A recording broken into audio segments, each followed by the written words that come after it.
Absolutely. You know what? I'm going to do something that nobody done on your television. You know what I'm going to do on your episode? I'm going to pretend that I'm an Israeli citizen. I'm going to put myself in the place of an Israeli settler in the kibbutz. And I want to speak to my Prime Minister, Benjamin Netanyahu. Mr. Benjamin Netanyahu, I have voted for you because you have promised us peace and prosperity and security. On the 7th of October, those son of bitches Hamas, they went into the fence that is regularly heavily guarded. Usually if there's like a dove that comes close to it, it will be shot.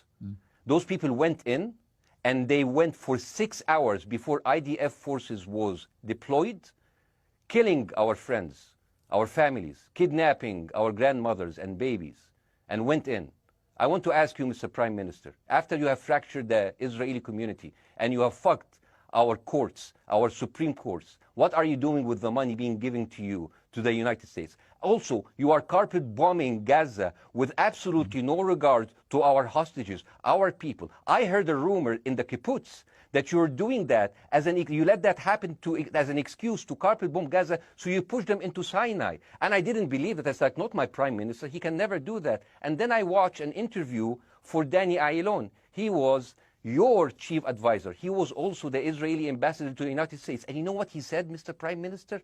He said that the solution for those Palestinians is to go into a vast land of Sinai and live into tent cities temporarily, temporarily, wink wink, until we build Gaza again, and then we invite you back. يعني عبط احنا بقى. يعني فاهمني؟ We've seen this movie before. So يعني, and when I saw this, I couldn't explain to my fellows in the kibbutz, how come our Israeli government is trading human lives for another piece of land?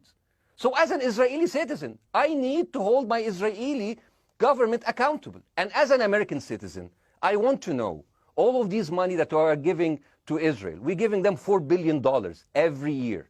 Joe Biden said it's the best investment America ever done.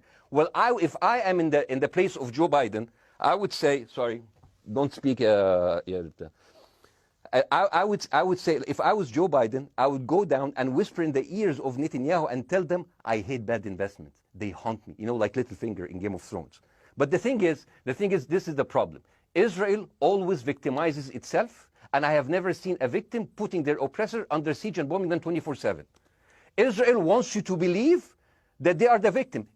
Dealing with Israel is so difficult. It's like being in a relationship with a narcissistic psychopath. He fucks you up, and then he makes you think it's your fault. All right, you Bassem, look at Israel as Superman, but they're really Homelander. Bassem, Wallahi, they are shooting Bassem, fish in a barrel, and they are annoyed with the splashes. Bassem, I want to say two things. One, if you could just slightly manage your language. We are uncensored, but if you keep swearing, I'm very sorry. We have to apologise to viewers who may be offended by that. I apologize. But I understand passions run high, so let's not get too bogged down about the odd swear word. I apologize to the viewers. I apologize to the viewers for my language. My second question is this: after the sight of dead civilians. After the break, we